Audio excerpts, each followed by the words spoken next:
बात कर रहे थे जो इंडियन ये जो न्यायिक प्रणाली है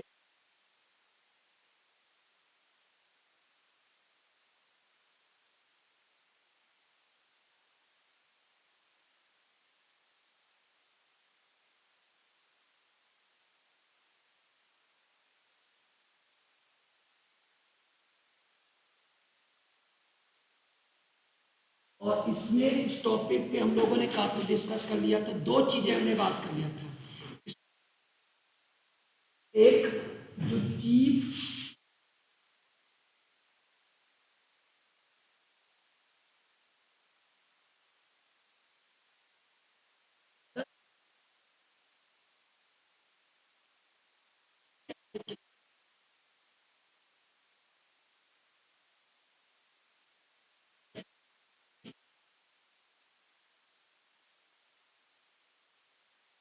इनकी नियुक्ति राष्ट्रपति करता था।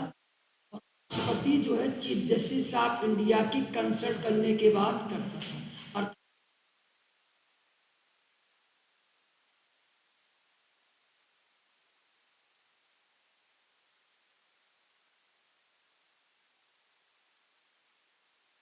उसको रख दो, अटेंडेंस बाद में सेंड करिएगा। 1993 को जजों की नियुक्ति का जो अधिकार के हाथ में ही था। ठीक है, कार्यपालिका के हाथ में ही था। ठीक है, जिसको कार्यपालिका मीन्स राष्ट्रपति चाहता था, मीन्स सरकार जिसका नाम भेजती थी। लेकिन 1993 से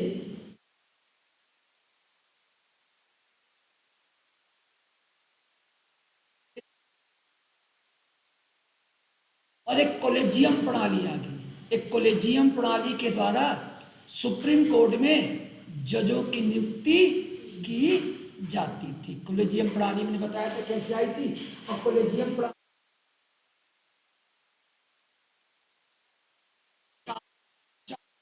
4 सीनियर जजों की अध्यक्षता में गठित का नाम राष्ट्रपति के पास भेजा जाता था। उसकी नियुक्ति ही राष्ट्रपति, फिर उसके स्थान पर सरकार एनजेएसी लेकर के आई, कॉन्स्टिट्यूशनल डिक्लेयर कर दिया। तो वर्तमान में सुप्रीम कोर्ट में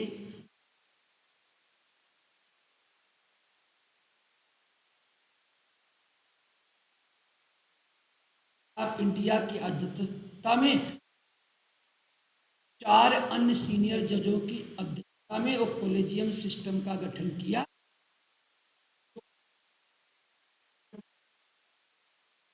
था कि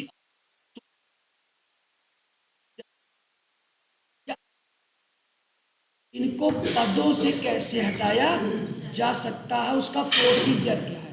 तो हमने बताया 124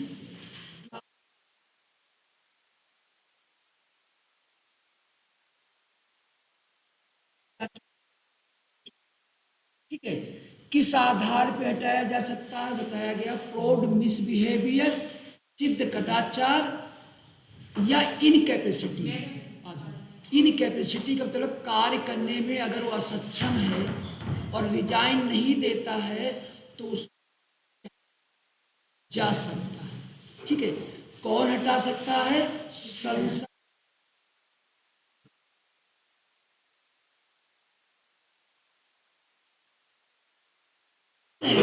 वो केवल राष्ट्रपति के लिए ही प्रयोग किया जाता है। सेम प्रक्रिया सुप्रीम कोर्ट के जाने की प्रक्रिया वही है। ठीक है, थोड़ा सा अंतर है कि 2/3 बहुमत के जांच कमेटी गठन किया जाता है। जांच कमेटी अपनी रिपोर्ट देती, तब सारी प्रक्रिया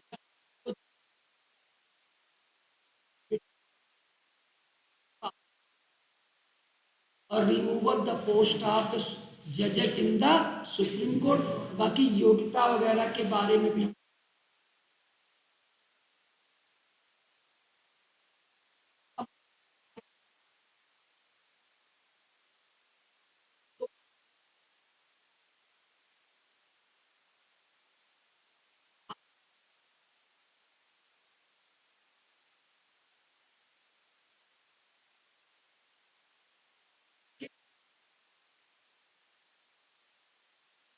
जजों के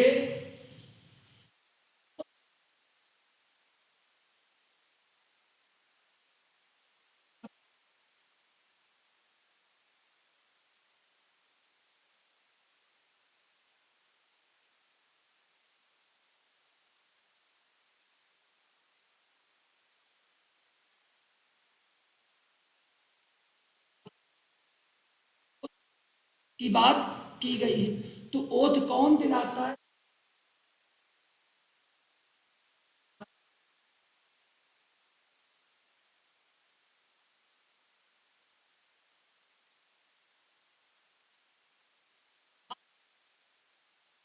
तो उनको ओथ दिलाने का जो प्रोविजन है, प्रावधान है, वो संविधान के अनुच्छेद 124 क्लास 6 में है। उनको ओथ दिला राष्ट्रपति के द्वारा, ठीक है। और आप लोगों ने पढ़ा होगा हमारे 12 अनुसूचियां हैं। कौन शपथ का प्रावधान किया गया है? किस अनुसूची में?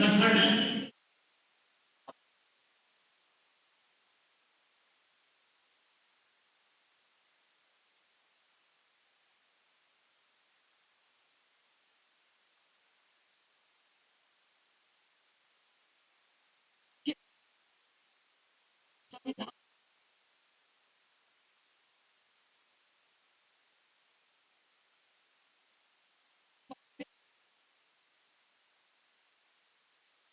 सबके लिए समान प्रोसीजर नहीं है, जो है अलग अलग तरीके से शपथ को भी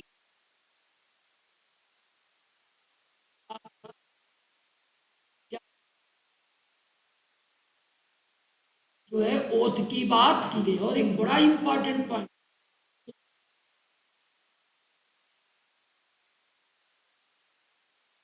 और जो कैग होता है,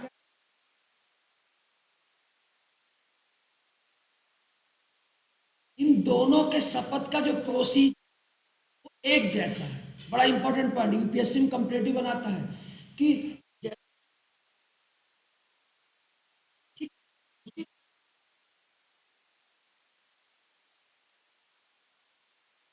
है, तो ये भी शपथ लेता है।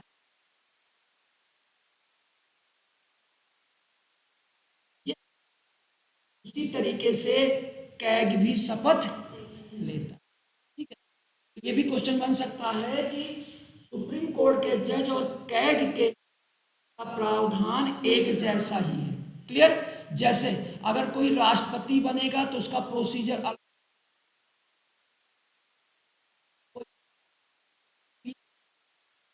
प्रोसीजर, क्योंकि सबकी रिस्पॉन्सिबिलिटी अलग अलग है। जिम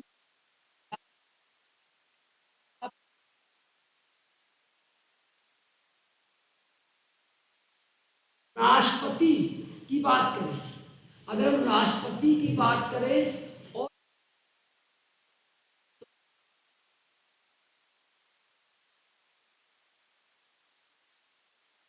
राष्ट्रपति और गवर्नर जो होता है हमारे,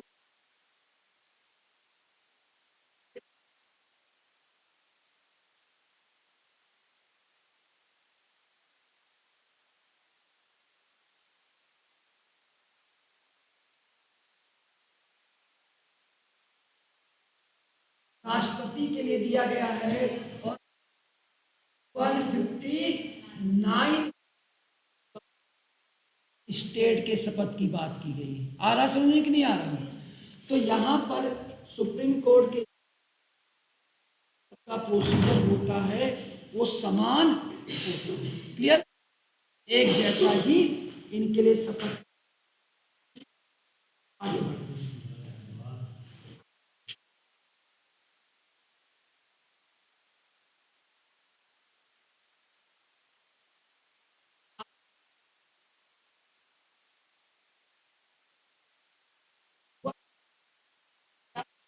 किया गया है कि जो सुप्रीम कोर्ट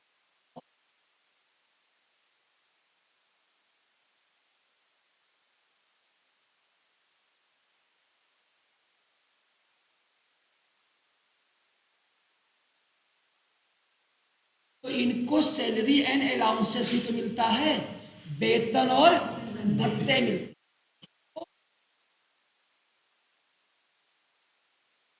अलाउंसेस को तय करने का अधिकार पार्लियामेंट्स को दिया। कौन तय करता है? संसद तय करता है, राष्ट्रपति नहीं।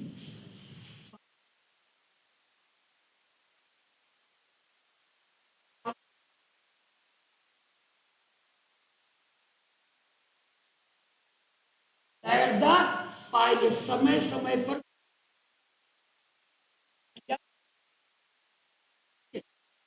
इसको क्या तय किया जाता है, और इसके लिए कानून बन।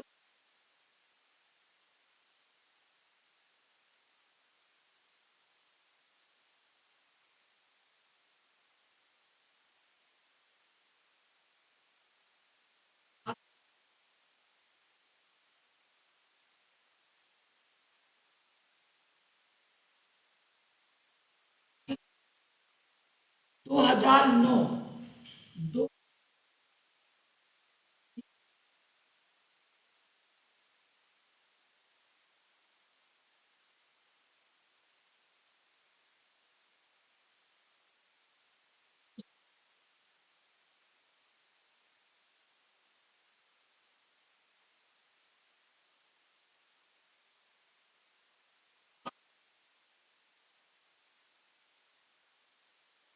आर्टिकल 125 जो है वो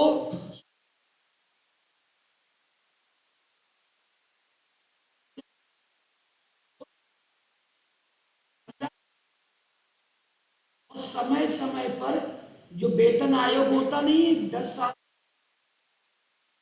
तो ये संसद तय करती है, और इसके वो कानून पारित किया गया था। दो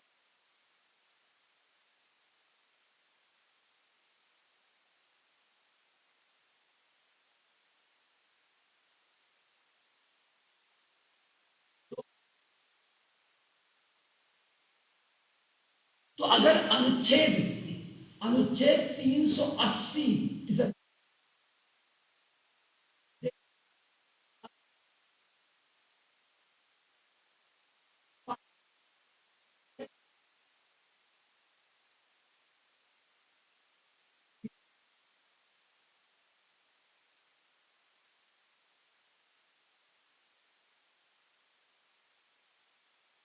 देश में नेशनल इमरजेंसी डिक्लेयर हो, 360 में किया गया है। कहां से लिया गया, किस देश से लिया गया? Provision of financial emergency adopted in the which country, किस देश से लिया गया वित्तीय आपातकाल का? अमेरिका से लिया। देश में वित्तीय आपातकाल को राष्ट्रपति कर सकता है। कौन कर सकता है? राष्ट्रपति कर सकता है। कब कर सकता है? राष्ट्रपति देश में फाइनेंशियल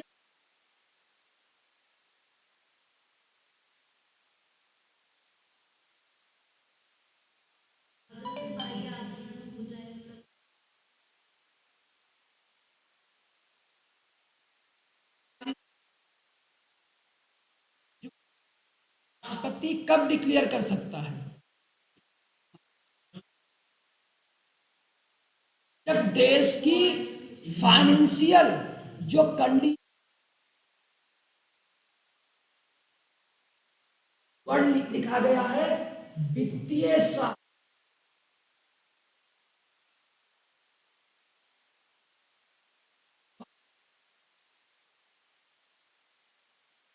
फाइनेंशियल क्रेडिट,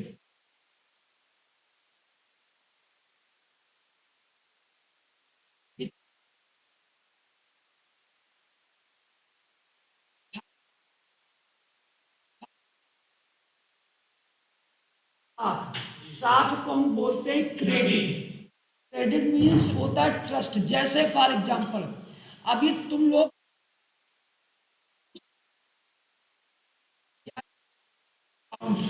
जहां पैसा जमा करते हैं और निकाल, कल को पैसा निकालने जाओ, देने की स्थिति में नहीं, देने की स्थिति में, तो आपकी नजर में उस आप विश्वास नहीं करोगे।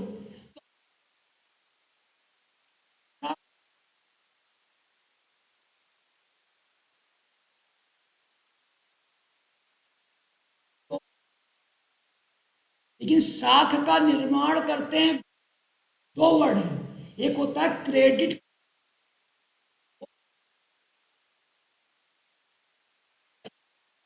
जैसे अभी आरबीआई ने आज सख्त निर्देश बैंकों,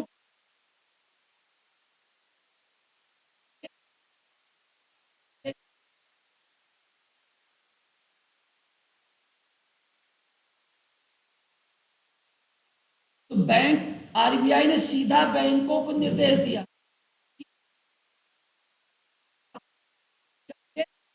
कि गड़बड़ लोन आप बांटने का काम मत करें। तो साख का मतलब यही होता है।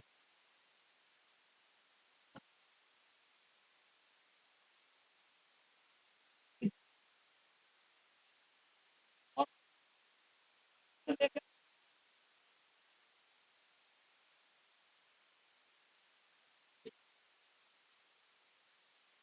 आज तक कभी ऐसी नौबत नहीं आई है कि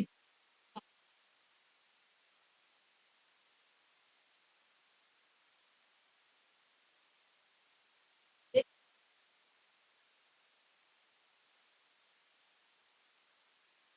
ऐसी स्थिति देश में पैदा हो गई थी।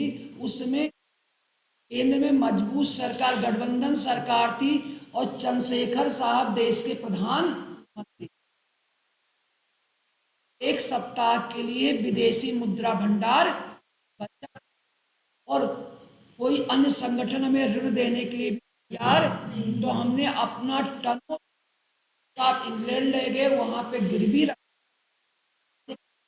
के आए। बाद में चंद्रशेखर की सरकार गिर जाती है, और इक्यावन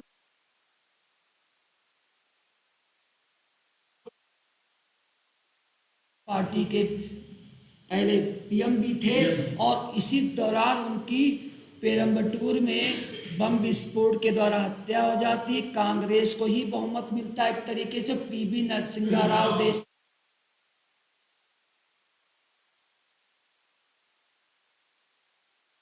अपना वित्त मंत्री बनाया, मनमोहन कर चुके थे, और उनको भेजा कि जाकर कर्ज लेकर के आओ, अदरवाइज स्थिति हम कैसे कंट्रोल कर पाएंगे। पास कर्ज लेने के दिए गए, तो आईएमएफ ने कर्ज तो देंगे, लेकिन कुछ कंडीशन लगा दिया को, उसको खोलने का काम।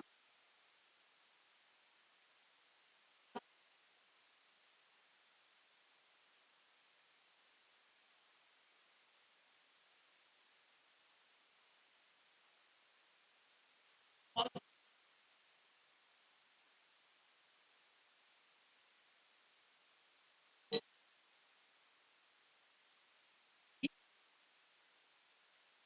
ऐसी स्थिति वित्तीय साख को खतरा पैदा हो जाए, तो इमरजेंसी देश में लागू हो जाती है।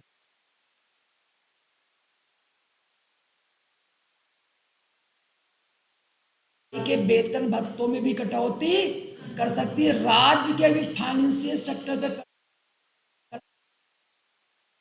के तुम एक भी पैसा खर्च नहीं कर सकते हो, पता है। और फाइनेंशियल इमरजेंसी जब लगती है, तो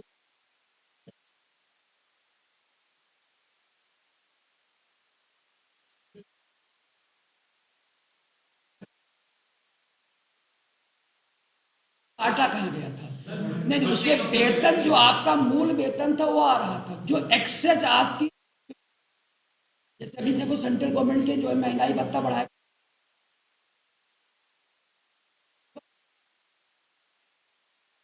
ये जो बढ़ाया जाता है डेली अलाउंस, उसको नहीं दिया गया था। जो मूल वेतन था उसमें कोई भी कटौती,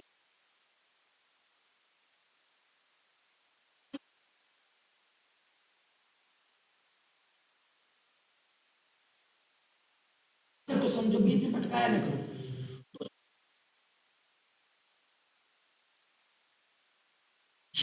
सुप्रीम फाइनेंशियल इमरजेंसी में हमें कितना तुम्हें बताना है, हमारे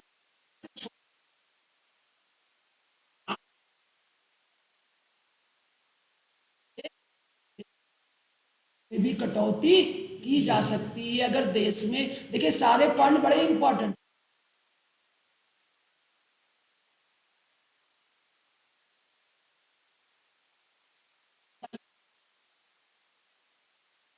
इसीलिए क्लास बीच बीच में लेता रहता हूँ कि पढ़ने का आप अपना अप्रोच चेंज, एक से दूसरे से कनेक्ट हुई ना। अब देखिए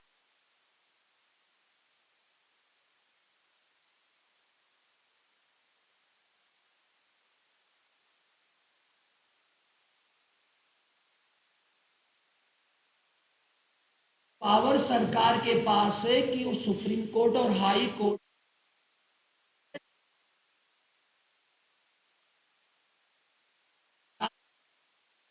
पावर पर कंट्रोल कर सकती है।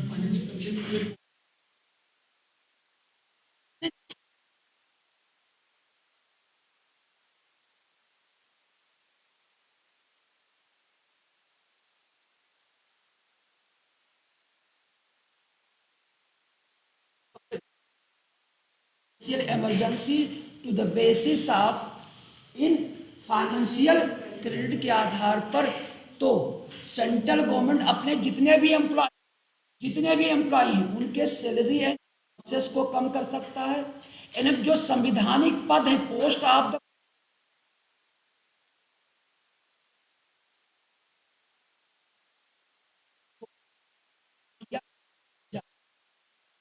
राज्य की भी फाइनेंशियल पोजीशन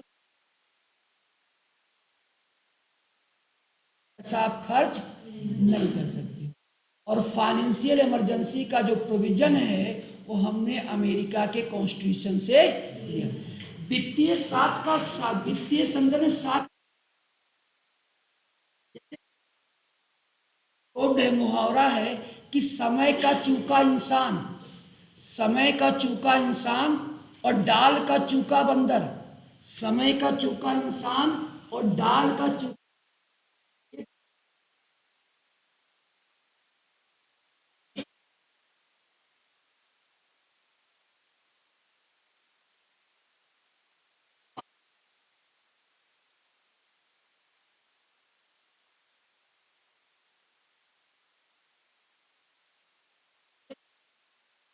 तो अलग बात होगी, लेकिन अगर समय निकल गया ना तो लौट करके नहीं आएगा। तो आज कहां से कहां बैठ पहुंच गया,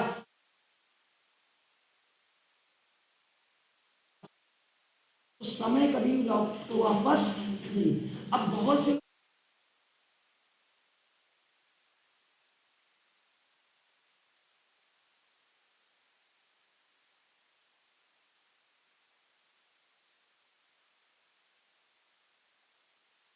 और छलांग लगाने दूसरा पकड़ने में चूक,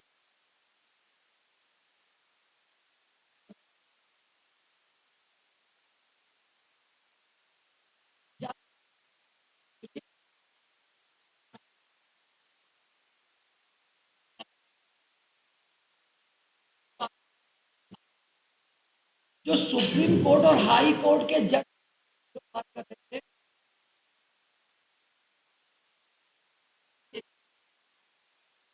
जो पार्लियामेंट्स के द्वारा तय किया जाता है। और फाइनेंशियल इमरजेंसी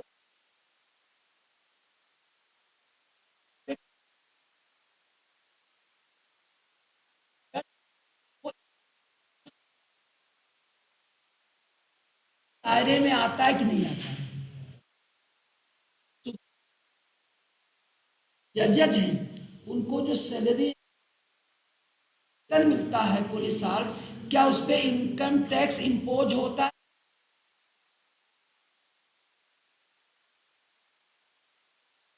होता है कि नहीं होता है? चलिए ये सब पता करके बताइएगा, हम बताते हैं। जैसे आप सरकारी जॉब में जाएंगे, आप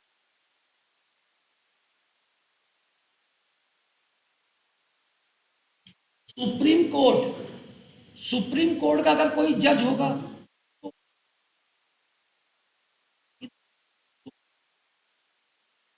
तो वेतन और रिटायरमेंट होने के बाद जो पेंशन मिलती है वो कहाँ से मिलती है?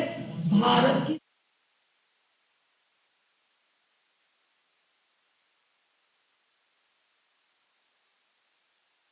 Consolidated fund of India.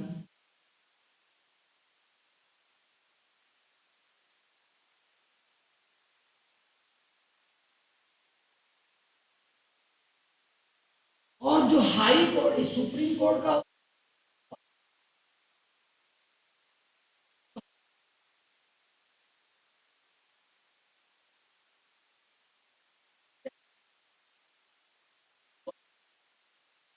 और पेंशन दो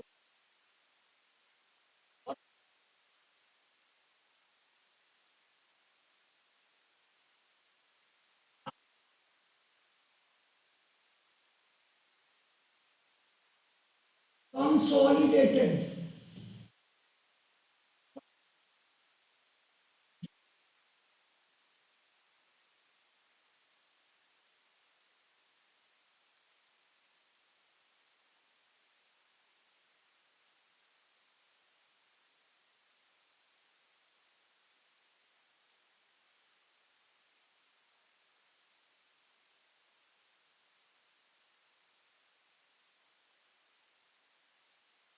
वेतन तो स्टेट से जाएगा, लेकिन आफ्टर रिटायरमेंट होने के बाद जो पेंशन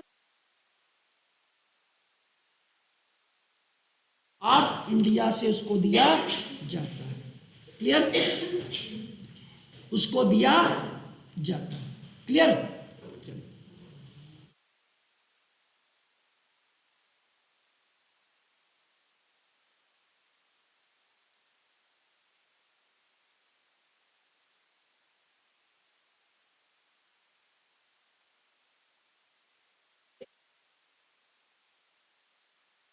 आर्टिकल 120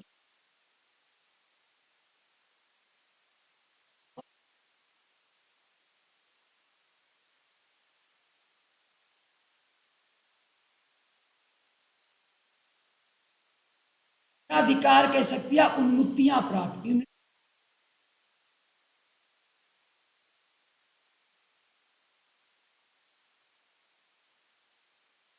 तो बोलते हैं उन्मुक्तियां।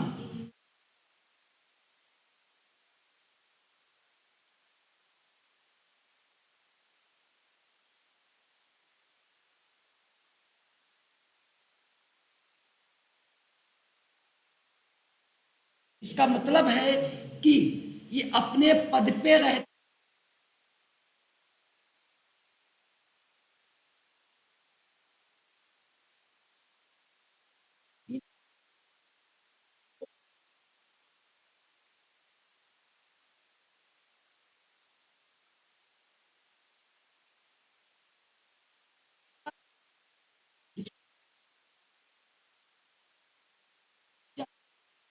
पार्लियामेंट में नहीं की जा सकती। किसी भी प्रकार की चर्चा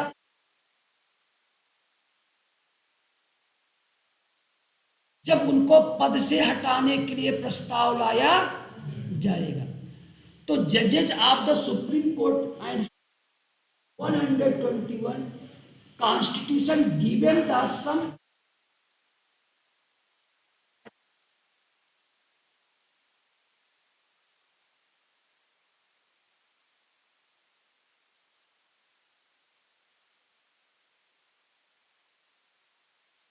संसद में नहीं की जा सकती है।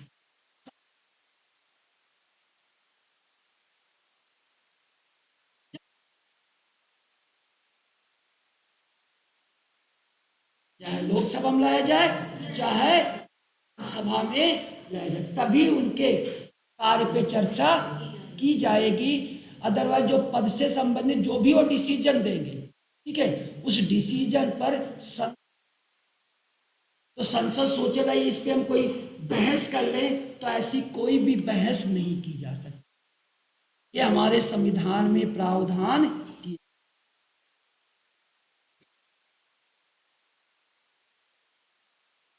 तो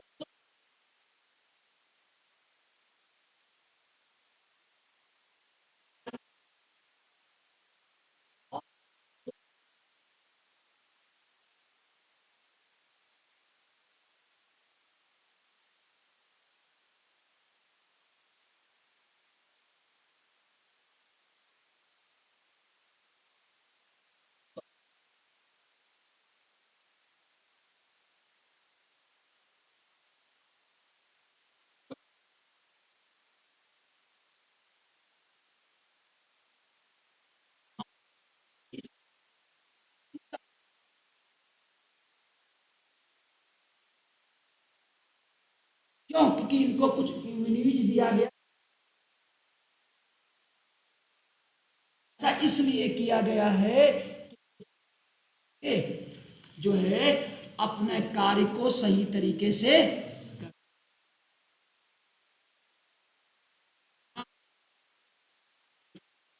कह सकते हैं, ये दिया गया।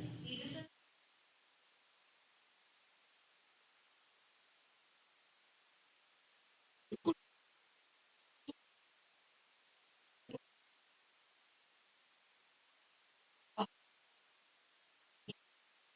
ट्रांसपेरेंसी को खत्म करता है। राजनीति में करप्शन, बोलो नहीं भाई, राजनीति में आप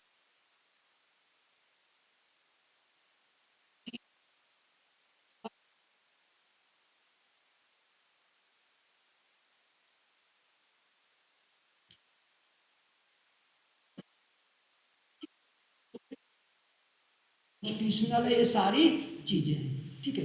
अब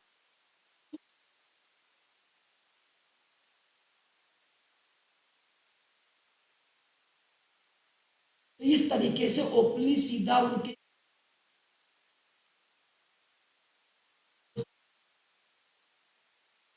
डायरेक्ट बहस कर सकते हैं। अदरवाइज उस पर आप कोई बड़े पैमाने पे उंगली उठा,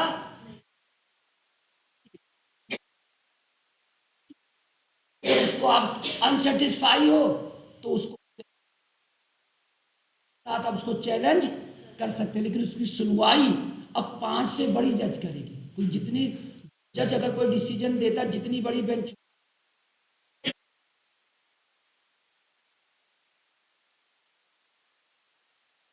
ठीक है, बड़ी बेंच का गठन किया, तो ये 11 में की गई। तो है आर्टिकल 124,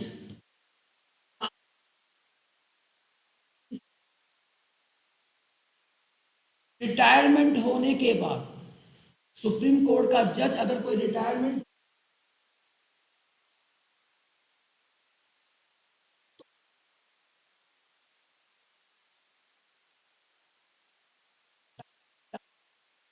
रिटायरमेंट जज in the supreme court specially restriction, उस पर बैन है कि वो किसी भी कोर्ट में, सुप्रीम कोर्ट या हाई कोर्ट में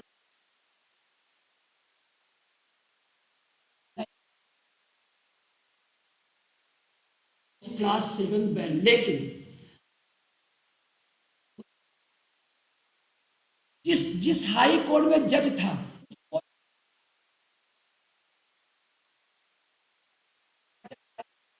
इस कर सकता, उस पर कोई भी बैन, या हाई कोर्ट का या सुप्रीम कोर्ट का जज हो जाए या रिटायर होने से पहले रिजाइन,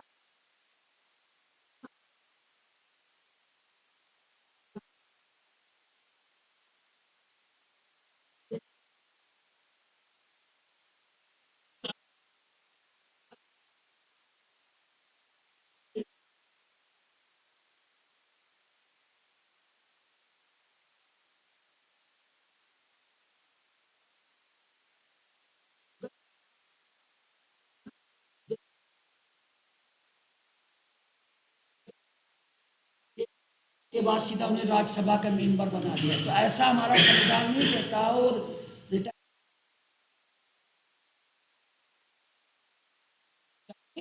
हो सकते हैं और कोई भी, तो यहाँ पर सुप्रीम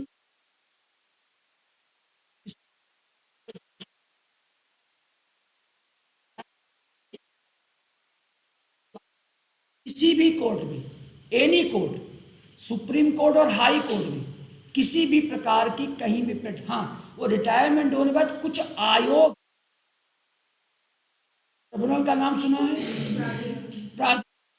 जैसे आपने नाम सुना होगा एनजीटी,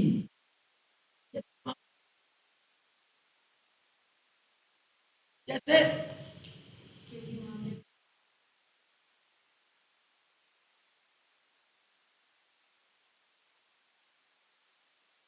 ट्रिब्यूनल हैं जहां वो जज के रूप में बाद में किसी कार्य के लिए अपॉइंटमेंट की जा सकती है, लेकिन वो प्रैक्टिस नहीं कर सकते हैं। ये स्पेशली इनको बैन किया गया है, ठीक है।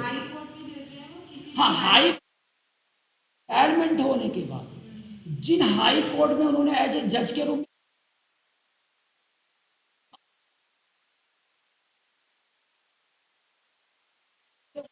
इस पर कोई, अब तक जिसने किया है कोर्ट में किया है हाँ, किसी भी हाई कोर्ट में, सुप्रीम कोर्ट में आप प्रैक्टिस कर सकते हैं कि सुप्रीम कोर्ट के पास क्या क्या है। सर्वोच्च न्यायालय का क्षेत्राधिकार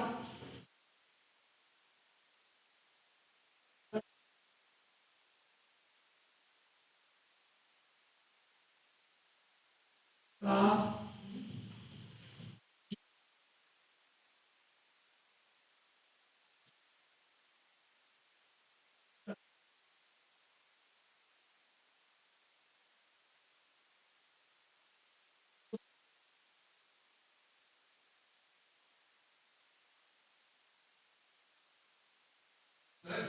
एक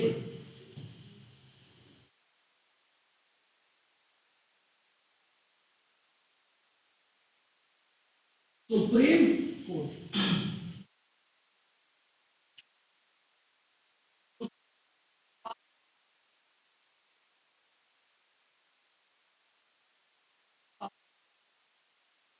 क्षेत्राधिकार का मामला, क्षेत्राधिकार का मतलब क्या होता है, जैसे अगर तो आप एसडीएम हो, ठीक है, तहसील सर, तो आपका क्षेत्राधिकार आपकी तहसील होगी, तहसील के बाहर आप कोई आदेश नहीं कर सकते, ठीक है।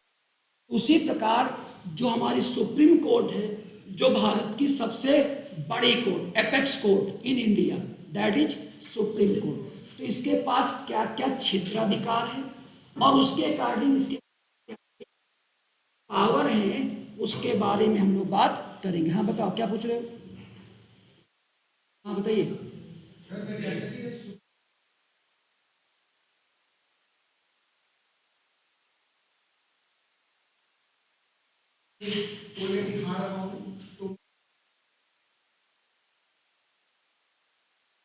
इसी वजह से नहीं कर सकते वो, नहीं देखिए,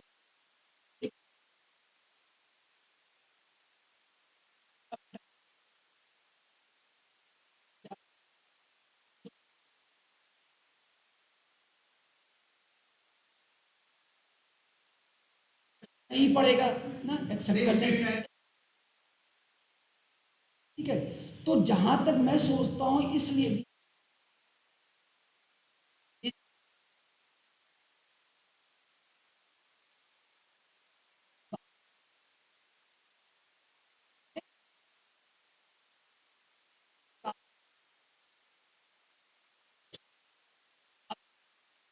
जॉब में हो, सरकारी जॉब में रहते हुए आप दूसरा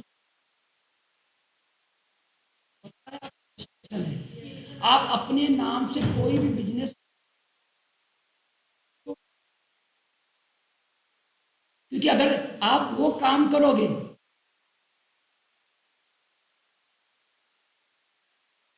सबसे बड़ी कोर्ट थी, इसलिए जहां तक मैं सोचता हूं कि ऐसा प्रावधान किया गया था कि अगर इनके पास भी निष्पक्षता, ट्रांसपेरेंसी, अकाउंटेबिलिटी नहीं होगी, तो हो सकता है ये बायस हो जाए और किसी को प्रभावित कर सकते हैं और खुद भी प्रभावित हो सकते हैं, इसलिए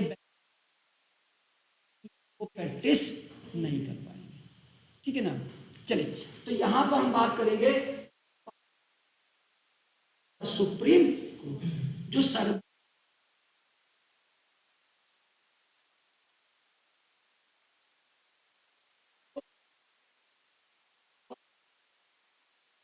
सबसे क्या है, सबसे पावरफुल कोर्ट की अगर हम बात करें,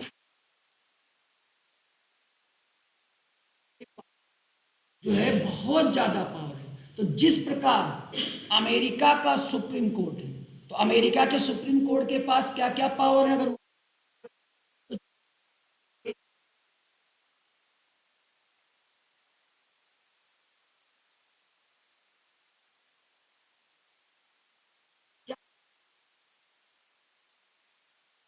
पर संघीय न्यायालय है,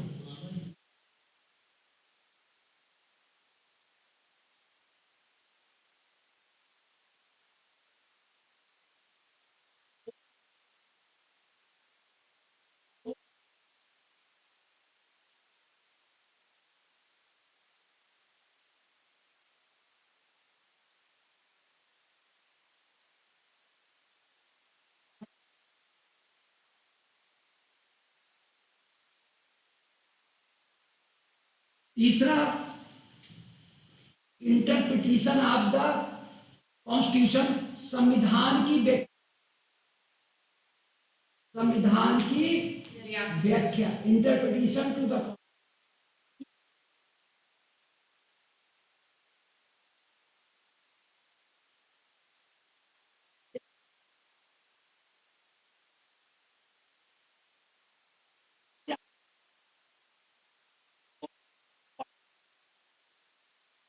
कि जिस प्रकार से अमेरिकी supreme court is the working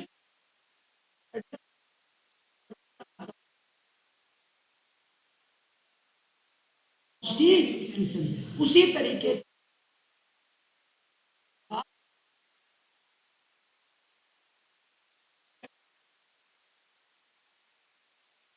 केंद्र और राज्य के बीच कोई डिस्प्यूट हो गया, केंद्र कहता है हमारे पास पावर है, ऐसे मामले सीधा सुप्रीम कोर्ट के पास जाते। तुम कहोगे सर कोई एग्जाम्पल बताइए, जैसे दिल्ली एक बोलो,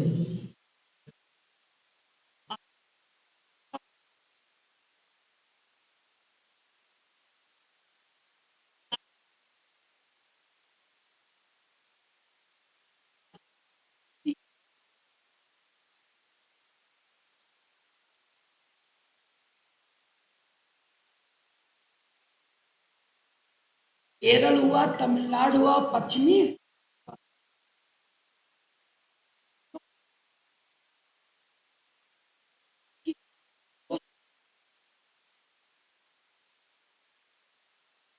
और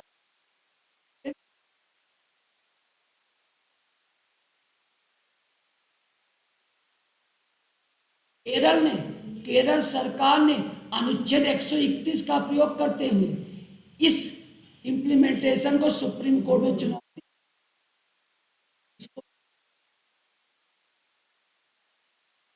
ठीक है ना।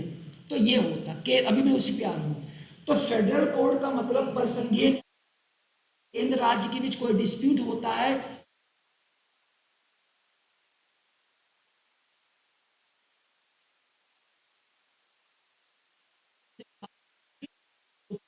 के पास है, क्योंकि फंडामेंटल राइट भी हमने अमेरिका से ही लिया है, अमेरिका से ही तो फंडामेंटल राइट दिया गया है।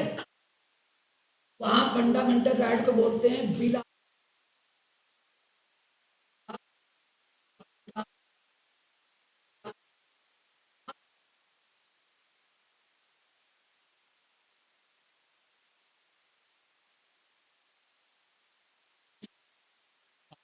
इस प्रकार अमेरिकी न्यायपालिका,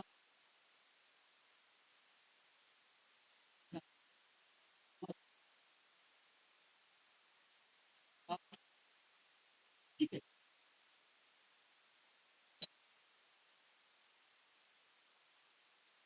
आप लेकर के सीधा सुप्रीम कोर्ट नहीं जा सकते।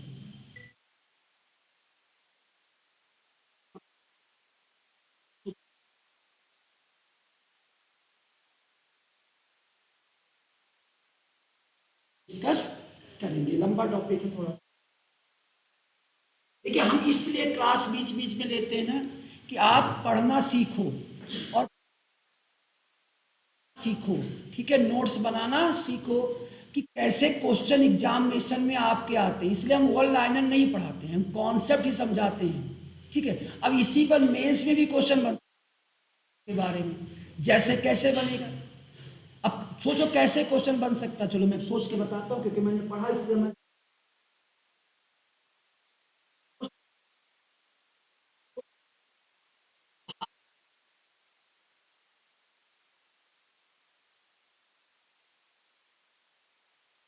कार्य और शक्तियों की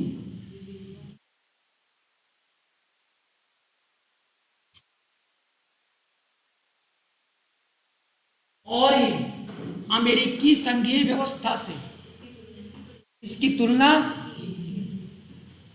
तो आप आराम से 2-3 पॉइंट पता होंगे तो आराम से इस टॉपिक को कर सकते हैं। क्लियर, कुछ भी नहीं, देखिए सब कुछ आपके हाथ में है। कोई कोचिंग वाला चाहे कोई चाहे सिलेक्शन करा दे, कुछ नहीं, सारी चीज़ें आपके हैं, बस आपको पढ़ने का तरीका सलीका पता होना चाहिए, ठीक है। जो और ये तब डेवलपमेंट होगा जब आप किसी चीज को बार बार पढ़ोगे। इसलिए मैं बार बार कहता हूँ एक बुक को 10 बार पढ़ो, उसको लिखो, अपने आप दिमाग में सारी चीजें डेवलपमेंट होने।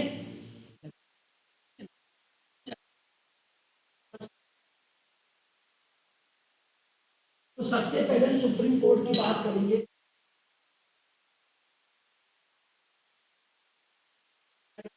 प्रारंभिक क्षेत्राधिकार, एक एक की बात करेंगे, इंग्लिश में लिखेंगे।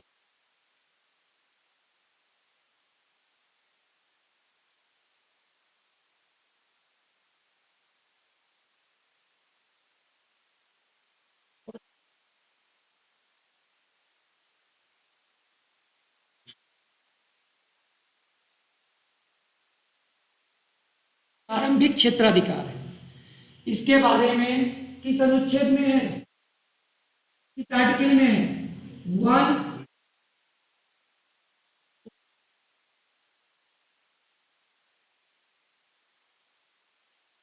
बोलते हैं ओरिजिनल जुडिक्शन, प्रारंभिक क्षेत्राधिकार।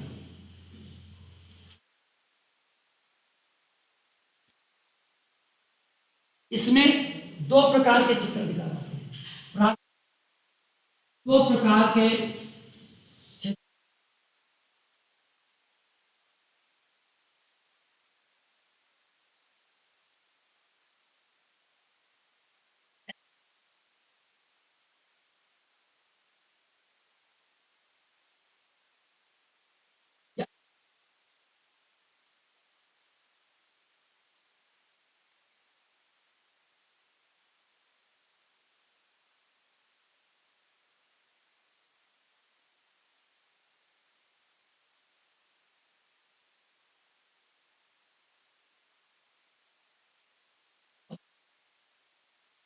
समवर्ती समवर्ती क्षेत्राधिकार,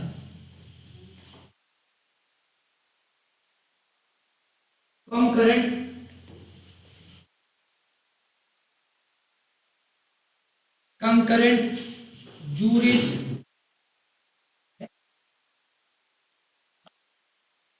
सुप्रीम कोर्ट के प्रारंभिक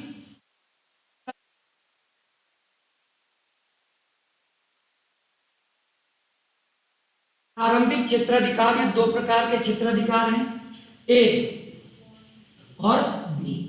पहला है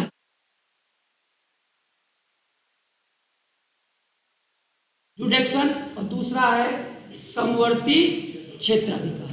अब इसमें क्या आता है और इसमें क्या आता है?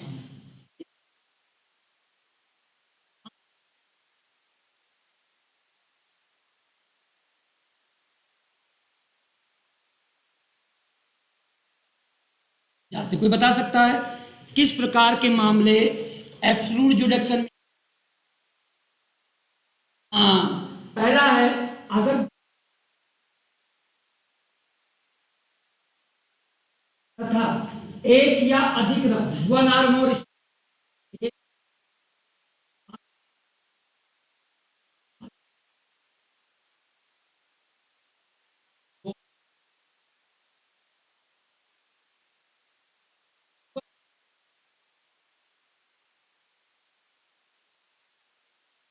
के बीच कोई ऐसा विवाद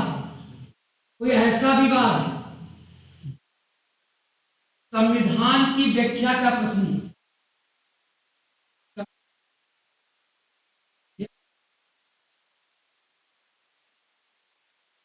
तो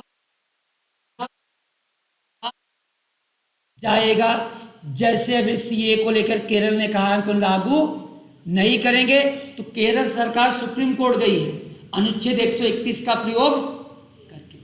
तो अगर गवर्नमेंट ऑफ इंडिया के बीच 1 or more स्टेट के बीच ऐसा कोई डिस्प्यूट है जिसपे केंद्र कहता है हमारे क्षेत्राधिकार में है और राज्य कहता है हमारे जुडिक्शन में है, नहीं है, तो ऐसा मामला सीधा सुप्रीम कोर्ट के एब्सोल्यूट जुडिक्शन में आएगा। दूसरा है 2 या 2 से अधिक, 2 या 2 से अधिक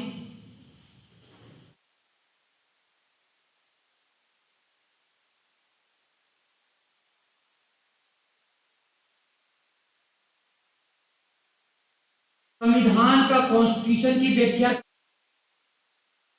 तो वो भी मामला सीधा सुप्रीम कोर्ट के पास जाएगा।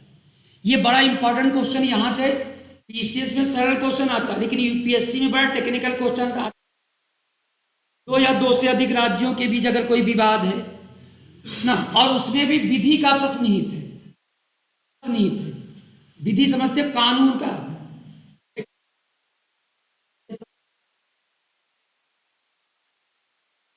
तो मामला सीधा सुप्रीम कोर्ट।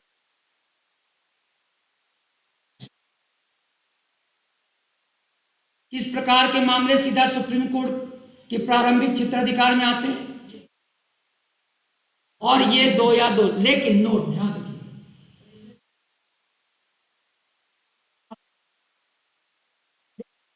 अगर इंटर स्टेट वाटर डिस्प्यूट है, अंतरराज्यीय नदी जल विवाद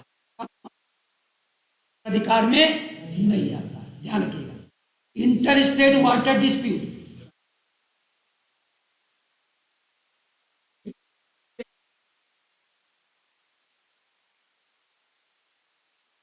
वाटर डिस्प्यूट,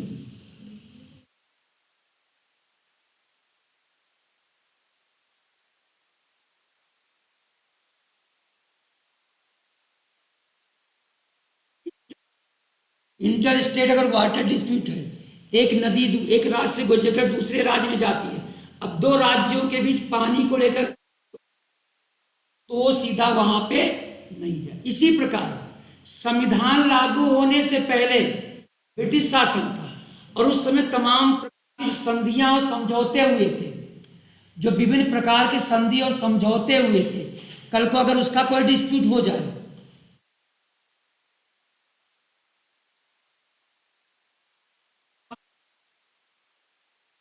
किस प्रकार के संधि समझौते,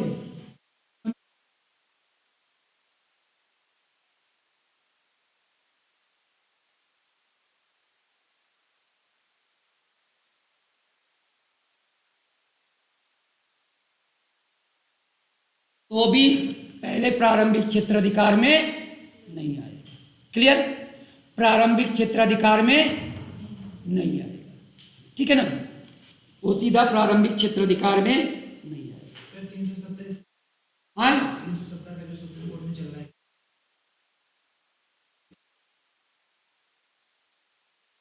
ठीक है।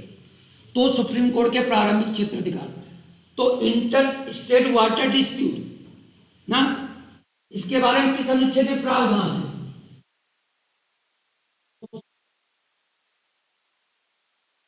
उसके लिए अलग से ट्रिब्यूनल का गठन किया जाएगा।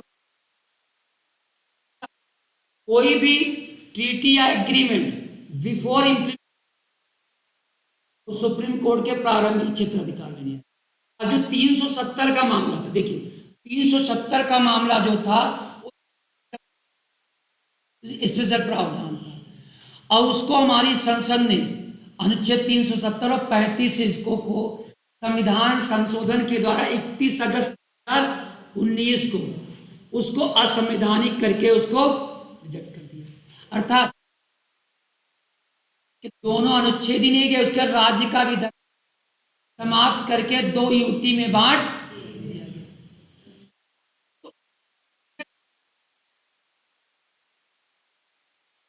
हो गया कि नहीं? तो सीधा उसके दायरे में आ जाए। एक काम तुमको दे रहे, कल पूछेंगे कि अगर फाइनेंस कमीशन के बीच वित्त, केंद्र सरकार को राज्यों को फाइनेंस देती है, तो कल अगर वित्त आयोग को लेकर कोई डिस्प्यूट क्रिएट हो जाए केंद्र और राज्य के बीच, तो क्या प्रारंभिक क्षेत्राधिकार में आएगा कि नहीं आएगा?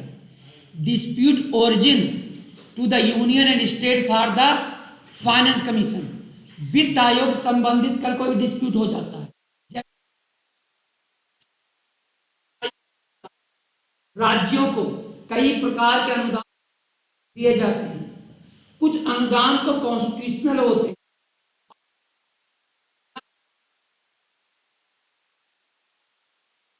किसी को कहा कम दे, किसी को ज्यादा दे, तो कल को जिसको कम मिला है, तो क्या वो केंद्र के पास सीधा जा सकता?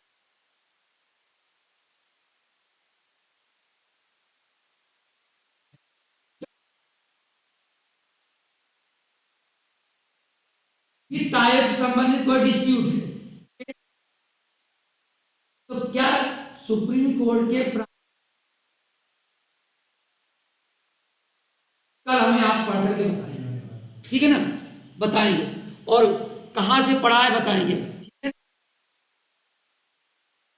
एक क्षेत्राधिकार, ठीक है। तो प्रारंभिक क्षेत्राधिकार अनुच्छेद 131 में उसको हमने दो कैटेगरी में बांटा है। एक एब्सोल्यूट जुडिक्शन है, एब्सोल्यूट का कैसे आंतरिक कि उसके पास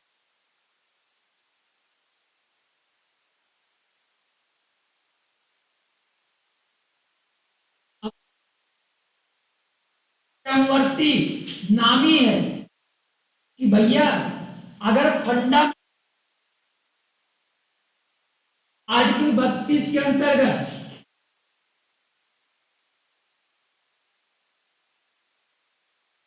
पहले अपने राज्य के हाई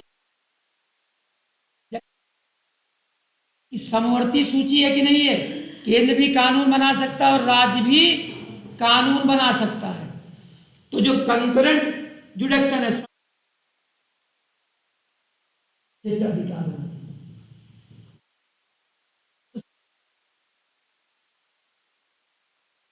जुडिक्शन जो है तो आप सुप्रीम कोर्ट के पास भी जा सकते,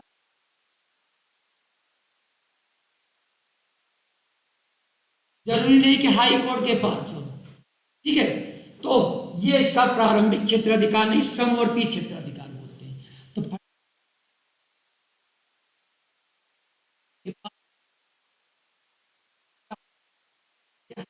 के पास भी जा, और जब जाओगे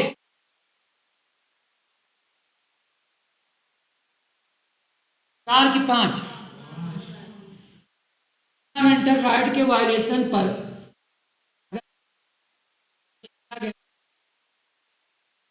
तो सुप्रीम कोर्ट 32 के अंतर्गत और हाई कोर्ट 226 के अंतर्गत 5 प्रकार की 5 का रिट जारी कर सकता है। रिट को क्या बोलते हैं?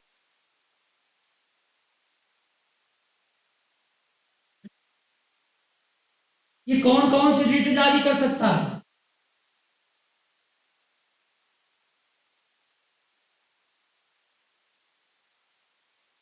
कॉर्पस, इसको बोलते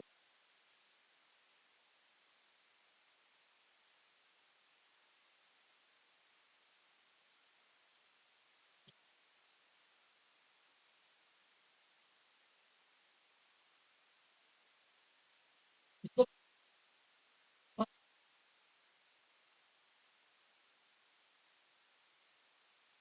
नहीं, सीरियस बताओ, दूसरी क्या है? क्या है? प्रोहाइबेशन, प्रतिषेध, प्रोहाइबेशन।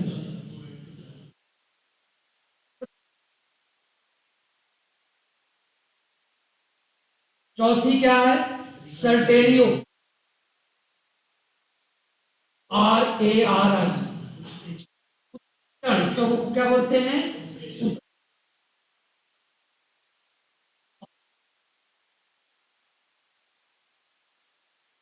QUOW,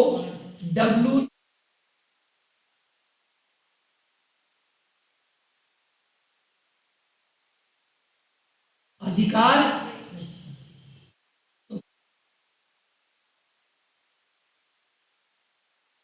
दोनों रिट जारी कर सकते हैं। 5 प्रकार की रिट जारी की जाती है। रिट का मतलब समझते हो भाई? रिट का जैसे जब आप स्कूल में पढ़ते थे, छुट्टी की जरूरत होती थी या फर्जी, तो प्रिंसिपल के नाम एप्लीकेशन लिखते थे अपनी बात। तो उसी प्रकार से जब आप अपनी बात कोर्ट में रखोगे तो उसके लिए एप्लीकेशन या रिट तैयार करनी। तो जब हाई कोर्ट में जाओगे तो आपका 226 के अंतर्गत रखेगा अगर फंडामेंटल राइट का मामला है, तो 232 के अंतर्गत वो आपकी रिट को वहां पर सुप्रीम कोर्ट में रखेगा। जल्दी बता देना, पढ़ा होगा सब। हैबियस कॉर्पस का अर्थ क्या होता है? इसका अर्थ होता है, क्या होता है?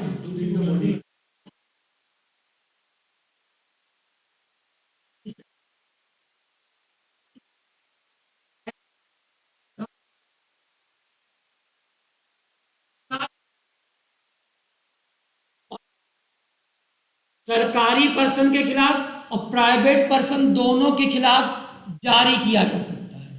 अर्थात सरकारी व्यक्ति के खिलाफ भी जारी कर सकता है और निजी व्यक्ति के खिलाफ भी जारी।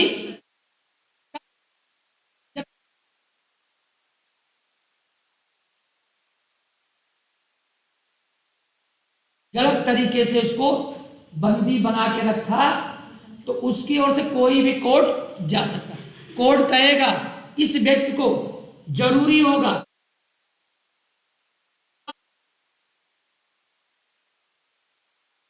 और आधार बताइए किस आधार पर आपने इसको बंदी, और अगर तो आपने दिया है सफिशिएंट नहीं है तो कोर्ट वही कहेगा इसको छोड़ दिया जाए,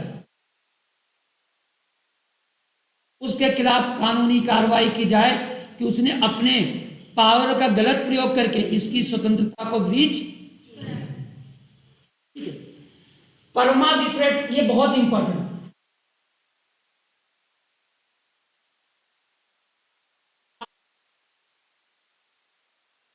इसका अर्थ क्या होता है?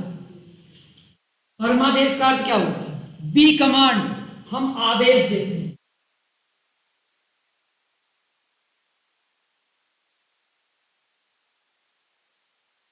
सरकारी अधिकारियों के खिलाफ ही सुप्रीम कोर्ट हाई कोर्ट जारी करता है। कब करता है? जब वो अपने कर्तव्यों का अपने पालन नहीं करते हैं या गलत करते हैं। परफॉर्मेंस हिज ड्यूटी, अपने जो कर्तव्य जिम्मेदारी है या सुप्रीम कोर्ट और हाई कोर्ट जा। जैसे अभी आपने यूपीपीसीएस का फॉर्म आया था, आपने उसका एडवर्टाइजमेंट देखा कि मेरे पास भी सारी योग्यता है, तैयारी किया, जब एग्जाम की डेट आई तो आपका प्रवेश पत्र नहीं आया। जब लेकिन उस कारण से आप सेटिस्फाई, लेकिन तो आप क्या कर सकते हो ऐसी स्थिति में? चाहे तो 226 का प्रयोग करके हाई कोर्ट के पास जा सकते हो, 32 का प्रयोग करके सीधा सुप्रीम कोर्ट जा सकते हो, फौरन सुप्रीम कोर्ट जा सकते हो। तो जब हाई कोर्ट जाओगे तो हाई कोर्ट सीधा आयोग सरकार में नोटिस जा, आपने इनके प्रवेश पत्र क्यों नहीं इशू, आपके भी पक्ष को सुनेगा और आयोग अगर आपके पक्ष का निर्णय मजबूत है तो फौरन आयोग से कहेगा कि इनका भी प्रवेश पत्र जारी किया जाए, इनको भी एग्जाम में बैठाया जाए। इसी प्रकार अगर आप कोई पब्लिक, खोज करिए आप मेरठ के जिला स्वास्थ्य अधिकारी हैं तो आपका क्या काम? मेरठ में सफाई व्यवस्था को बनाए, लेकिन कल को आप अपनी जिम्मेदारी का पालन नहीं करते हैं, बारिश का समय है, जगह जगह कूड़ा इकट्ठा है, नालियां चौक हो गई हैं, वहां तो कोर्ट चाहे तो सोमोटो भी ले सकता है, खड़ा कर सकता है या कोई भी जा सकता है ना। बहुत बड़ी पावर है, तभी तो देखते हैं कि हमारे जो ब्यूरोक्रेट हैं न्यायपालिका से बहुत ज्यादा ही रहता। कभी देखा होगा यूट्यूब वगैरह पे कि जिस किस प्रकार से जज उसको डांटते हैं। ठीक है ना? अब देखिए ये दोनों डेट हायर कोर्ट के द्वारा लोअर कोर्ट के खिलाफ भी होती है। प्रोहाइबिशन और सर्टेरियर जो डेट होती है, हायर कोर्ट में सुप्रीम कोर्ट है,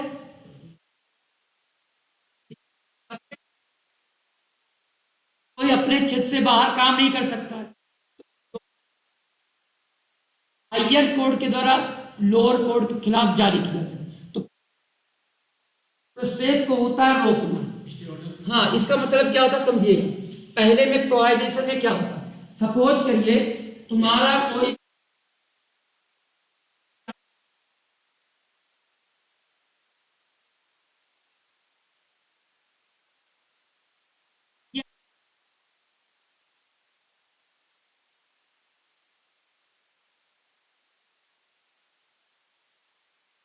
देखा मामले को अपने पास, तो प्रोहिबिशन में डिसीजन आने से पहले ये रोक दिया।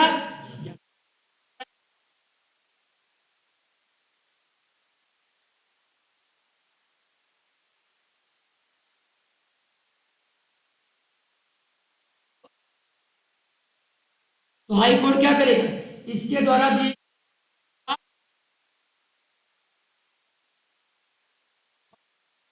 तो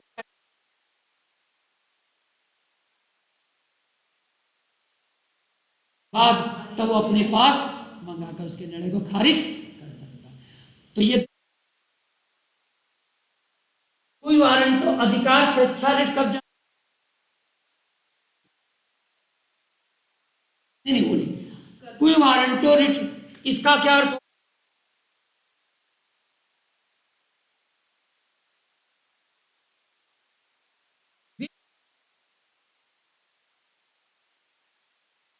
इस प्राधिकार, इसका मतलब मैं समझाता हूं, इसका अर्थ होता है विच अथॉरिटी, किस प्राधिकार से, मैं इसको समझाता हूं, देखिए समझिएगा। कोई वारंट तो रिट का कोर्ट जारी करता है, सपोज एक एग्जाम्पल है, ए बी और सी तीनों दोस्त, तीनों में किसी पद पे सिलेक्शन हो गया, चलिए छोटा सा पद है, सपोज करिए अभी आप तीनों लोग जो हैं पीसीएस से वीडियो वाले बैच में आप तीन दोस्त हैं और तीनों ने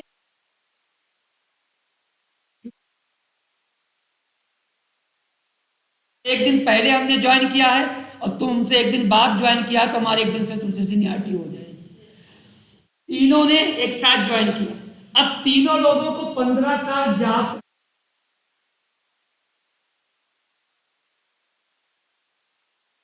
प्रोजेक्ट डायरेक्टर, क्योंकि वीडियो के बाद होते प्रोजेक्ट डायरेक्टर, पद एक है, पद एक है, पीडी बनने का पद एक है, और तुम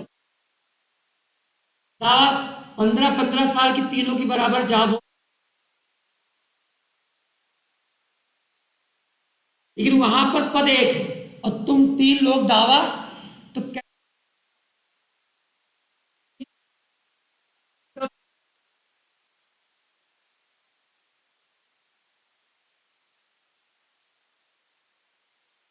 लेंथ ऑफ जॉब बराबर है, तीनों जनरल के हो, क्योंकि जनरली का पद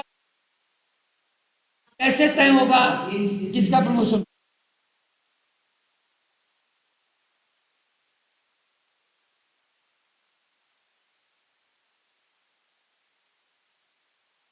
कॉन्फर्मेशन होगा आपका, आपका एक सर्विस बुक बनती है, एसीआर बोलते हैं, एनुअल कॉन्फिडेंशियल रिपोर्ट, कि आपके हर कार्य का, हर साल के कार्य का, कि कितना अच्छा कार्य है, एक्सीलेंट है क्या, वो सर्विस बुक में सारा एंट्री होता है। और किसी साल अगर आप सस्पेंड हुए तो रेड पेन से एंट्री भी की जाती है, सर्विस बुक में सारी चीजें एंट्री होती है। 3 महीने सस्पेंड रहे ना,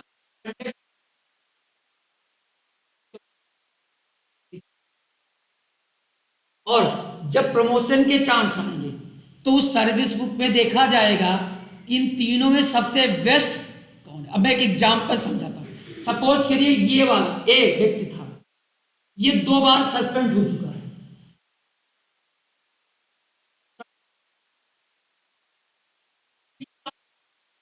1 महीना किसी कार्य में सस्पेंड था,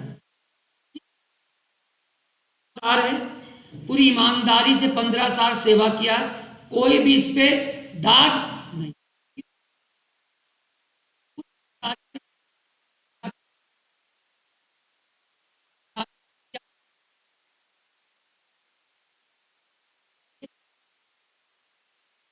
मंत्री से कनेक्शन भी है, और जब प्रमोशन का चांस आया तो इस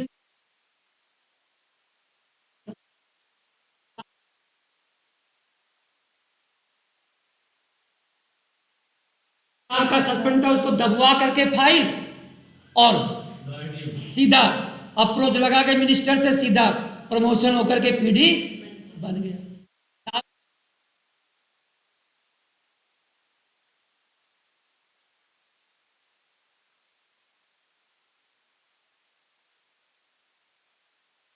जब हाई कोर्ट में जाएगा तो अपनी फाइलिंग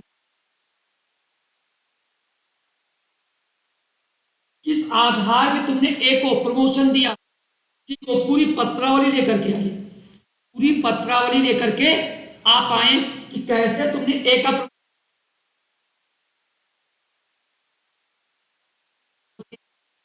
लाकर ही कोर्ट में रखनी पड़ेगी। कोर्ट देखेगा नहीं ये तो 2 बार सस्पेंड हुआ है, इसका कंडक्ट जो है प्रमोशन के लायक नहीं है, तो पूछेगा तुम किस प्राधिकार से आप इस पद पे बैठे हो, कहेगा नहीं ये जहां थे वहीं भेजा जाए और सी वाले को जो है बनाया जाए। किस तरीके से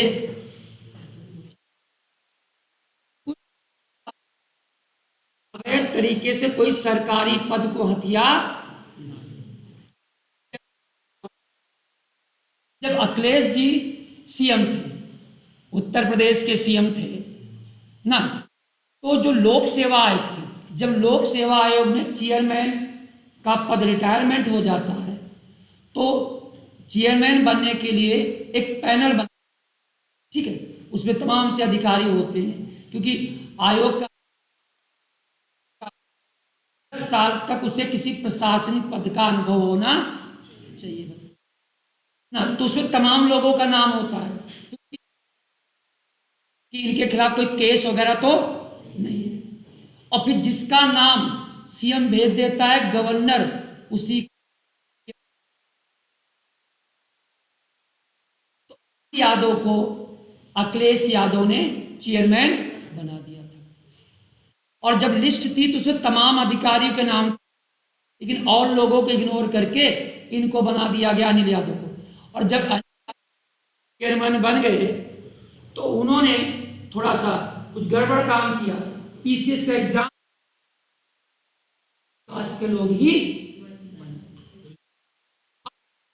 क्या था। देखिए पहले लोक सेवा आयोग में ये प्रोविजन था कि जो इंटरव्यू होता था 200 नंबर का होता, अब तो 100 नंबर का हो गया है, तो उसमें एक सीमा तय थी कि इससे ज्यादा आप नंबर नहीं दे सकते हो और इससे कम नंबर नहीं दे सकते। कर दिया, चाहे जितना कम दे चाहे जितना ज्यादा दे, ये खुद कर सकते थे। तो कुछ विशेष लोगों को ही एसडीएम बन गए। अब जो एसडीएम डिप्टी एसपी के खेल में 5-10 का अंतर था, बहुत ज्यादा खेल नहीं हो,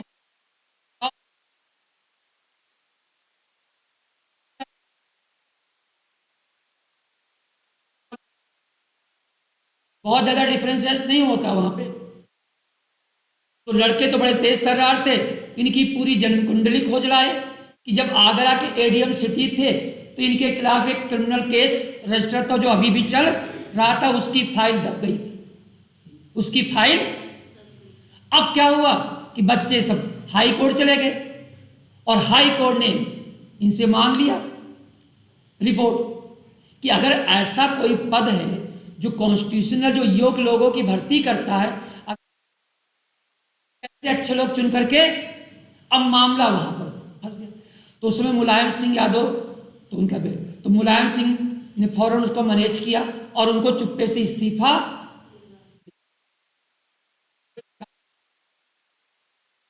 तो ये सारी चीजें हो जाती ना, तो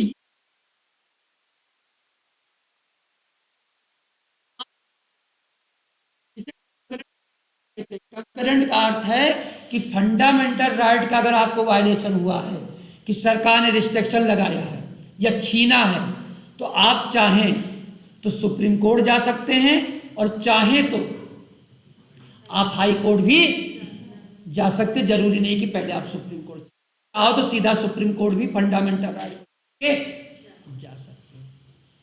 ठीक है ना, आगे बढ़े, ये समझ में आ गया यहां से। तो जो प्रारंभिक क्षेत्राधिकार है ये आप समझ में आ गया। अच्छा एक क्वेश्चन आता है, चलिए भी उसको हम आगे पूछेंगे। प्रारंभिक क्षेत्राधिकार दूसरा, आइए क्या है? अपीलीय, इंग्लिश में भी क्षेत्राधिकार।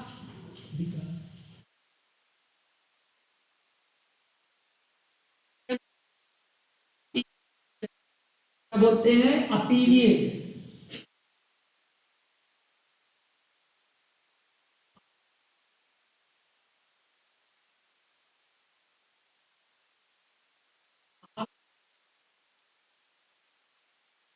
बड़ी कोर्ट है, तो ये सबसे बड़ी अपीलीय कोर्ट है। किस प्रकार की हाई कोर्ट के खिलाफ किस किस प्रकार की अपील जो है वो सुप्रीम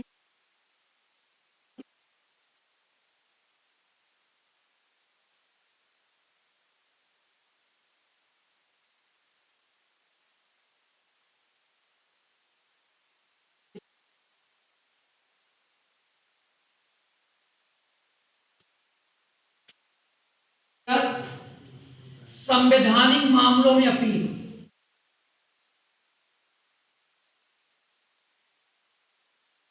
संवैधानिक मामलों में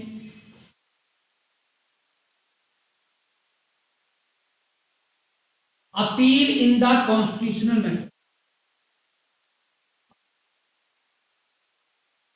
कॉन्स्टिट्यूशनल मैटर।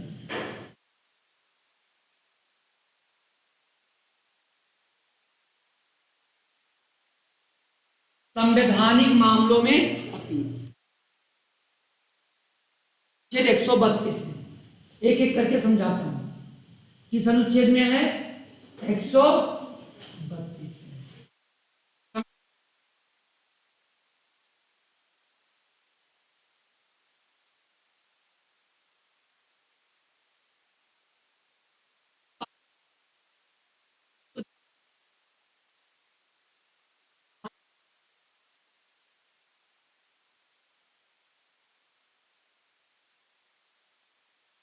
किस प्रकार का? सिविल या क्रिमिनल, कोई भी सिविल का डिसीजन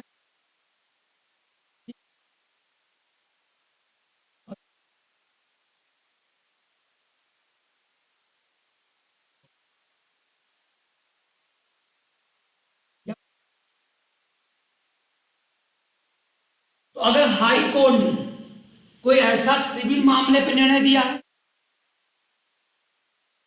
और जिसमें हाई कोर्ट को लगता है इस मामले में संविधान की व्याख्या का प्रश्न निहित है, तो हाई कोर्ट क्या करेगा? एक प्रमाण पत्र इशू करेगा कि इसकी अपील सुप्रीम कोर्ट में की जा सकती है। ठीक है, तो क्या करेगा कि अगर कोई सिविल मामला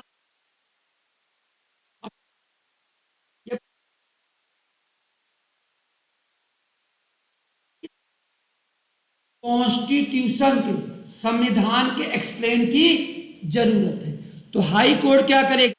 एक प्रमाण पत्र दे देगा।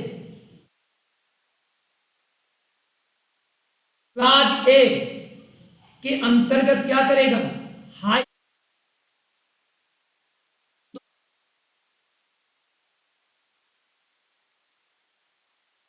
ठीक है। अब सवाल एक ये है कि प्रमाण पत्र नहीं देता है अगर, लेकिन आपके लॉयर को लगता है कि जो हाई कोर्ट का डिसीजन है वो ठीक, इसमें और ज्यादा कॉन्स्टिट्यूशन के एक्सप्लेन का प्रश्न निहित है, तो क्या उसकी अपील सुप्रीम कोर्ट में की जा सकती है?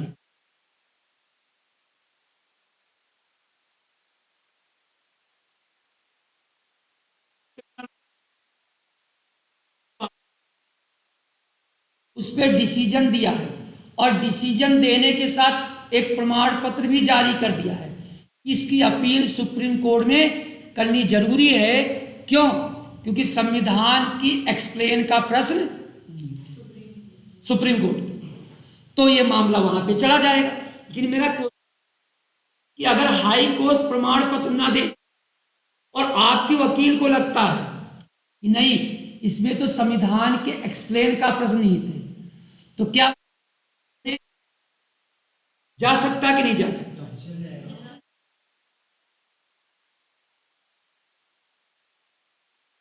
कैसे?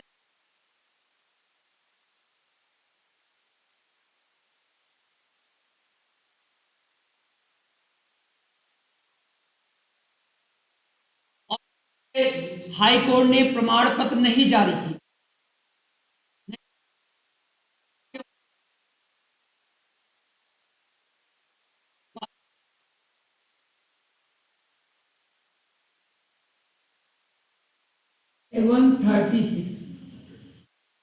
136 किसी ने पढ़ा? SLP का नाम सुना है?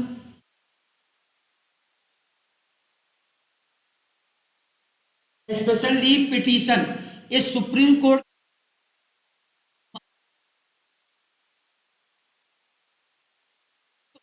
आपके वकील को लगता है कि नहीं, इसमें प्रमाण पत्र ना देकर गलत किया है, क्योंकि इसमें संविधान की व्याख्या का प्रश्न, तो आपका वकील 126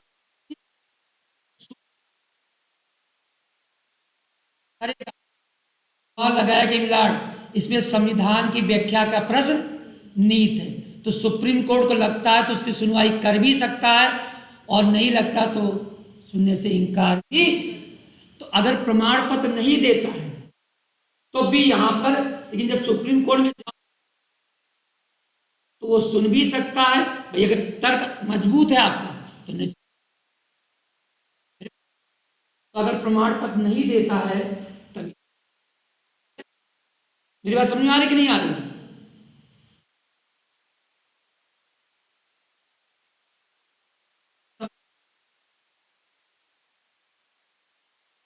निर्णय के खिलाफ की जा सकती है। दूसरी अपील क्या हो जाती है? दूसरी अपील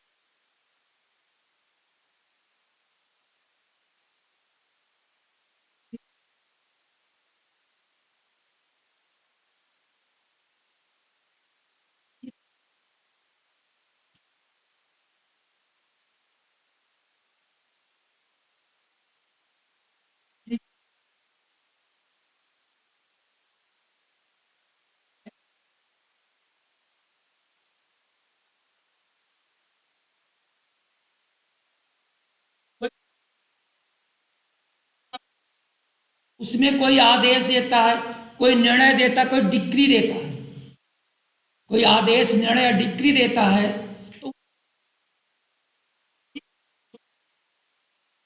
जा सकती है। ठीक है, तो सिविल मामलों की अपील हाई कोर्ट के निर्णय के खिलाफ सुप्रीम कोर्ट में अनुच्छेद 133 के अंतर्गत की जा सकती है। लेकिन अभी जब डबल बेंच का निर्णय होगा, अगर उस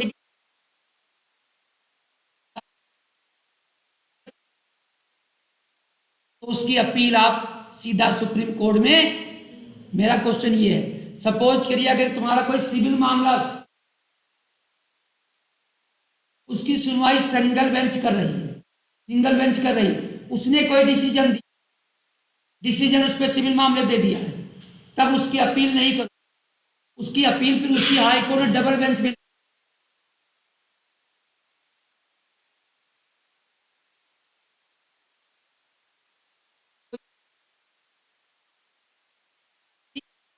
कोर्ट में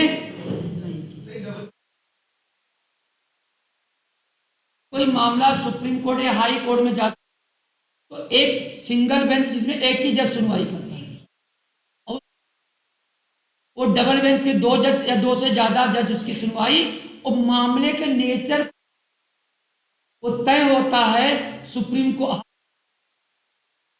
ये मामला सिंगल बेंच में जाएगा कि डबल।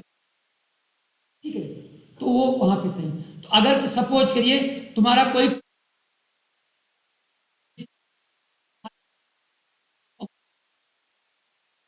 और उसने डिसीजन, आदेश, डिक्री दिया कि निर्णय आप संतुष्ट नहीं हो, तो ठीक है, फिर उसकी अब सुनवाई दो से ज्यादा जज करेंगे, उसके खिलाफ फिर सुप्रीम कोर्ट में जाएंगे। नहीं, मेरी बात समझ में आई? तो दूसरी सिविल, ये समझ में आ गया।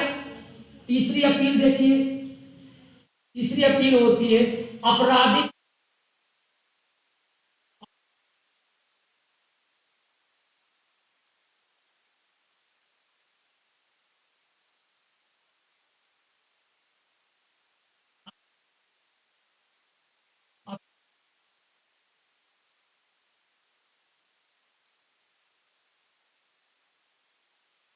किस अनुच्छेद में है?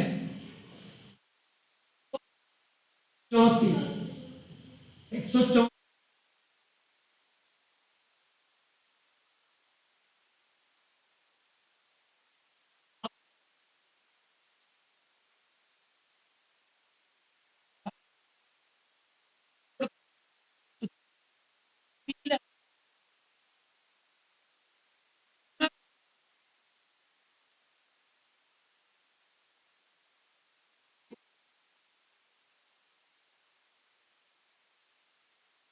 किस प्रकार से अपील आप कर सकते हैं? जैसे इसके नीचे अधीनस्थ न्यायालय होता कि नहीं होता?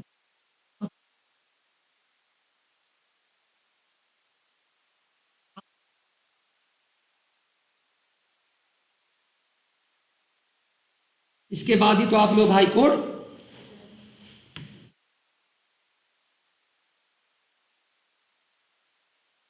किसी विक्टिम व्यक्ति को जो दोष, उसको दोष सिद्ध से मुक्त कर दिया, लेकिन इसने और उसको कहा कि नहीं गिल्टी है, सजा दे दिया। भाई सपोज के लिए हमारा कोई मामला 302 का लोअर कोर्ट में चल रहा था, डिस्ट्रिक्ट कोर्ट में चल रहा था, और डिस्ट्रिक्ट कोर्ट ने हमें दोष मुक्त कर दिया, ठीक है, हमें तो कर दिया, लेकिन जो हमारा विरोधी कहाँ जाएगा?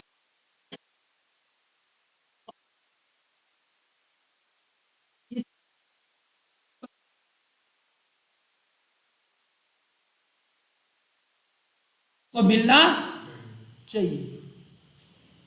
तो अब क्या होगा? यह मृत्युदंड तभी मिलेगा जब तक से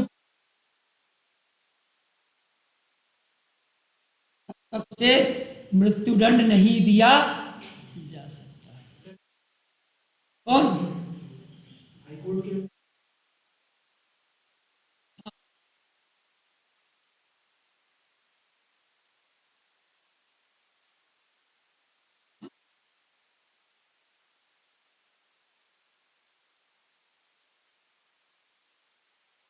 दूसरा है,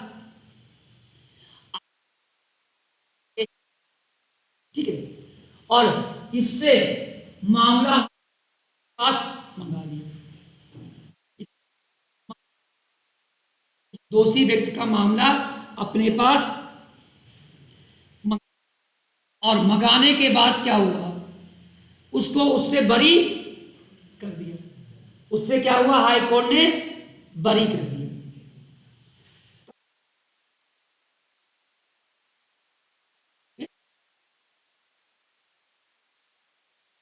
क्रिमिनल मामले में 134 के अंतर्गत हाई कोर्ट के निर्णय के खिलाफ सुप्रीम कोर्ट में अपील की जा सकती है, ठीक है, अपील वहां पे की जा सकती है। क्लियर? अब आ जाते हैं अभी जो हमने बात किया था,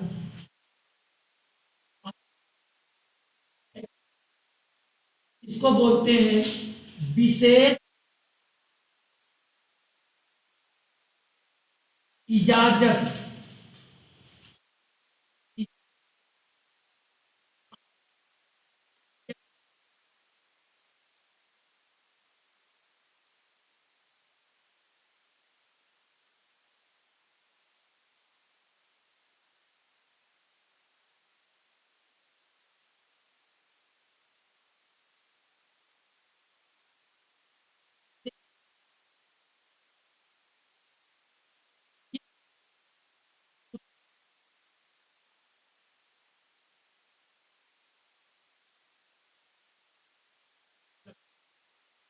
ये होता एसएलपी होती क्या है? इसका मतलब जैसे जब हाई कोर्ट के खिलाफ आप कहां जाते हो,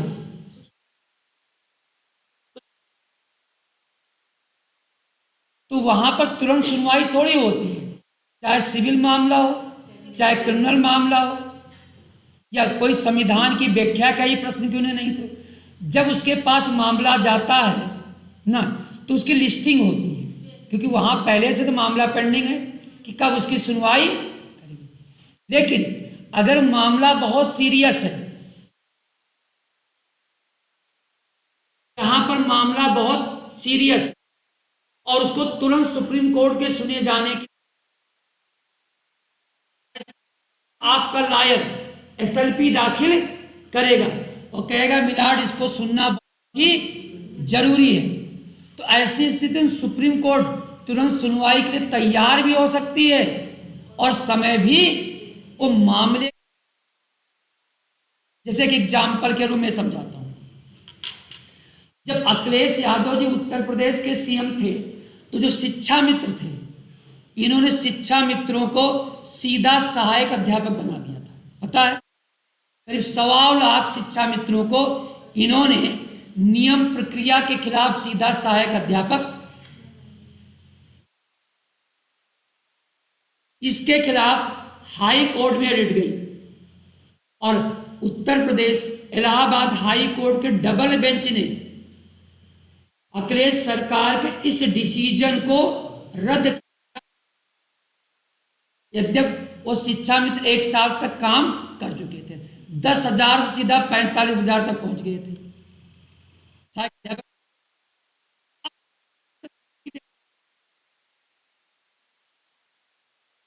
तो हम सुसाइड कर लेंगे, नदी में कूद जाएंगे, ऐसा था। और जिस दिन डिसीजन आना था उस दिन क्या था, जिस दिन डिसीजन आना था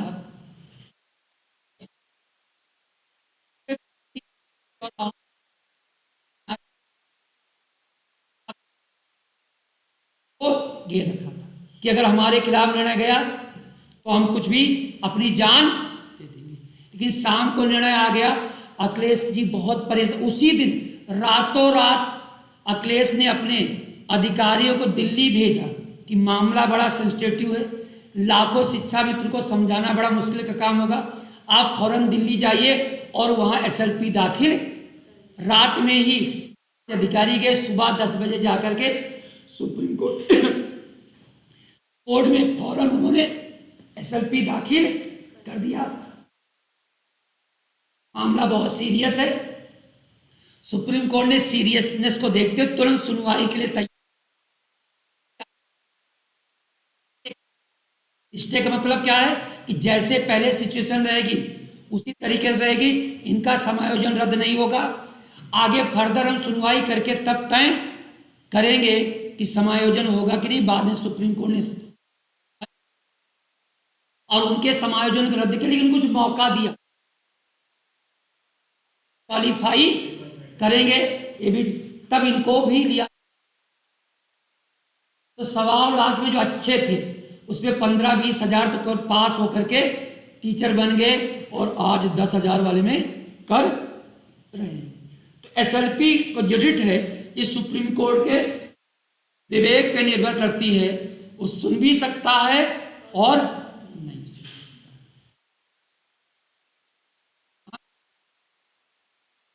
चेंज का भी डाला जा सकता है कि हमारी दूसरी बेंच में लगाया जाए, ठीक है, बिल्कुल कर सकते हैं उसको। तो ये है, बाकी की चीज हम लोग कल डिस्कस करेंगे। तो इसे बंद कर लो,